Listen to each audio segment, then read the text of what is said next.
ওহ, দুলাভাই, আপনি এখানে পথ হারিয়ে ফেলেছেন নাকি? কারণ এই কোম্পানিতে লুজারদের জন্য কোনো জায়গা নেই। তার সামনে দাঁড়িয়ে থাকা মহিলাটি আর কেউ নয়, শর্মিলার কাজিন কার্তিকা। ছোটবেলা থেকেই নানা কারণে কার্তিকা শর্মিলাকে পছন্দ করত না। শর্মিলা ছোট থেকেই বুদ্ধিমান ছিল এবং দেখতে খুব সুন্দর ছিল। শর্মিলার জীবনে দীপকের মতো একজন অকর্মণ্য স্বামী এসেছে, এতে কার্তিকাই সবচেয়ে বেশি খুশি ছিল। 1 মিনিট। কয়েকদিনের মধ্যেই কার্তিকার বিয়ে ঠিক হতে চলেছিল শহরের সবচেয়ে ধনী ব্যক্তি কেসবানের একমাত্র ছেলে সিদ্ধার্থের সঙ্গে। কেসবানও এসভি গ্রুপসের সঙ্গে ব্যবসা করত। এসভি গ্রুপসের কারণেই চেন্নাইয়ে তার প্রভাব ও সম্মান ছিল ব্যাপক। এই প্রভাব ও মর্যাদা দেখেই গায়ত্রী দেবী তার নাতনি কার্তিকার বিয়ে সিদ্ধার্থের সঙ্গে ঠিক করেছিলেন।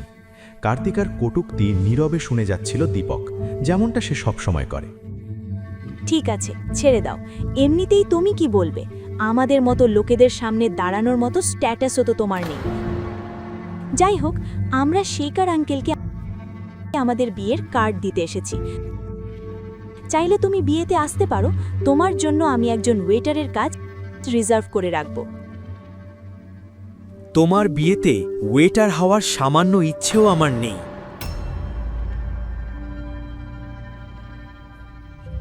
গৌতমের সাদামাটা পোশাক দেখে সিদ্ধার্থ মনে মনে হেসে উঠল, কিন্তু সে জানত না এই সাধারণ পোশাকের আড়ালেই দাঁড়িয়ে আছে এসভি গ্রুপের আসল মালিক। ও, তাহলে তুমি সেই লিভ ইন জামাই গৌতম। তোমার সম্পর্কে অনেক শুনেছি তুমি নাকি তোমার স্ত্রীর রোজগারের ওপরেই বেঁচে আছো।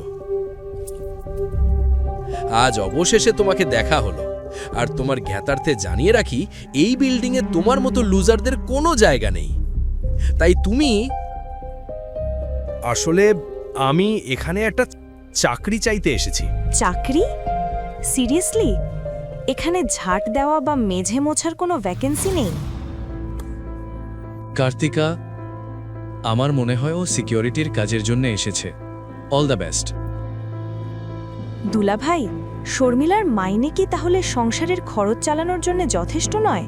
কিন্তু এখানে তোমার চাকরি পাওয়ার সম্ভাবনা খুবই কম। একটা কাজ করো, এটা নাও, এতে তোমার উপকার হবে। সময়ই বলে দেবে এটা কার উপকারে লাগবে। যত্ন করে রেখে দিও, খুব শিগগিরই তোমার এর দরকার পড়বে। কি বললে? কিভাবে সাহস হলো আমার সঙ্গে এভাবে কথা বলার? আজ থেকে তুমি যা বলবে বা যা করবে, করার আগে একবার ভেবে নিও। কি? তুমি কি করবে বলো তো? তুমি কি করতে পারো? বেবি, ছেড়ে দাও। কেন এই রাস্তার গুন্ডার সঙ্গে কথা বলছো? আমরা যে কাজের জন্য এসেছি সেটা শেষ করি। ওর তো এমনিতেই কোনো কাজ বা চাকরি নেই।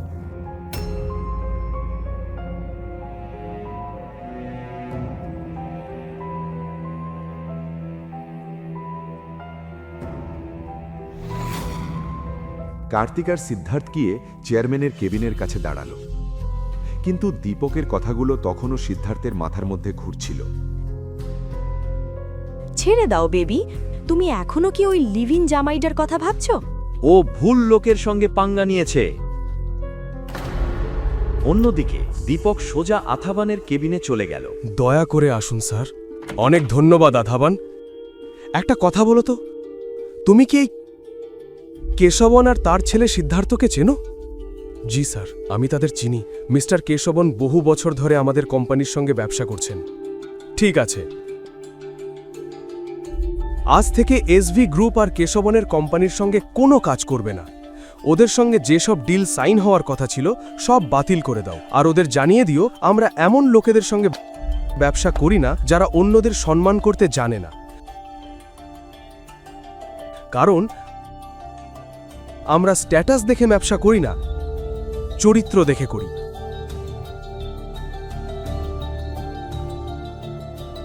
সিদ্ধার্থ কি দীপককে চেয়ারম্যানের সঙ্গে কথা বলতে দেখবে? শর্মিলা কি জানতে পারবে দীপক যে টাকা এনেছিল তার পেছনের সত্যিটা কি? দীপকের কথা শুনেই আথাভান সঙ্গে সঙ্গে কেশাভানকে ফোন করল।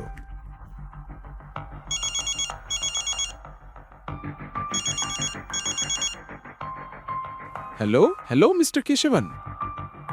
আমি আথাবান বলছি, এসভি গ্রুপসের নতুন চেয়ারম্যান। হ্যাঁ মিস্টার আথাবান বলুন। আপনার জন্য আমার কাছে কিছু খারাপ খবর আছে। আজ থেকে এসভি গ্রুপস আপনার সঙ্গে কোনো ব্যবসা করবে না। আমাদের মধ্যে সই হওয়া সব ডিল এই মুহূর্তে বাতিল করা হচ্ছে। কাগজপত্র আপনার অফিসে পৌঁছে যাবে। আর আরেকটা কথা, ভালো করে শুনুন, এসভি গ্রুপস ঝাঁট দেওয়া আর মেঝে মোছা লোকেদের সঙ্গে কাজ করে না। অন্যদিকে সিদ্ধার্থ আর সানায়া চেয়ারম্যানের সঙ্গে দেখা করার অপেক্ষায় ছিল। ভেতরে ঢুকে তারা বুঝতে পারল এসভি গ্রুপসের নতুন চেয়ারম্যান আসলে আতাভান। যদিও সিদ্ধার্থ অবাক হয়েছিল, তবু সে আতাভানের সঙ্গে দেখা করে কথা বলতে চাইল। আর কতক্ষণ অপেক্ষা করতে হবে? চেয়ারম্যান স্যারকে ডাকুন। আমার নাম সিদ্ধার্থ, তিনি আমাকে খুব ভালো করেই চেনেন। জি স্যার। জি স্যার। আথাবানের সঙ্গে কথা বলার পর রিসেপশনিস্ট সিকিউরিটিকে ডাকল। হ্যালো সিকিউরিটি, দ্রুত চেয়ারম্যান স্যারের কেবিনে চলে আসুন। চেয়ারম্যান কথাটা শুনে বন্দুক হাতে সিকিউরিটি গার্ড দৌড়ে এলো। সিদ্ধার্থ আর সানায়া কিছু বোঝার আগেই সশস্ত্র প্রহরী তাদের সামনে দাঁড়িয়ে গেল। হ্যালো, তোমরা পাগল নাকি? এসব কি করছো? দুঃখিত মিস্টার সিদ্ধার্থ, কিন্তু এসভি গ্রুপস আপনার কোম্পানির সঙ্গে সব ডিল বাতিল করে দিয়েছে। আর চেয়ারম্যান স্যার বলেছেন আমরা ঝাঁট দেওয়া আর মেঝে মোছা লোকেদের সঙ্গে কাজ করি না। এসব কি প্রলাপ বকছো? আসলে আমি এখানে একটা চাকরি চাইতে এসেছিলাম। চাকরি? সিরিয়াসলি? এখানে ঝাড় দেওয়া বা মেজে মোছার কোনো ভ্যাকেন্সি নেই। আজ যদি এসভি গ্রুপ তাদের সব চুক্তি বাতিল করে দেয়, তাহলে ওরা রাতারাতি রাস্তায় এসে দাঁড়াবে। এত হঠাৎ করে এমন সিদ্ধান্ত কিভাবে নেওয়া হলো? সে কোথায়? আমাকে ওকে দেখতেই হবে। সিকিউরিটি, এই দুজনকে তাড়াতাড়ি বাইরে বের করে দিন।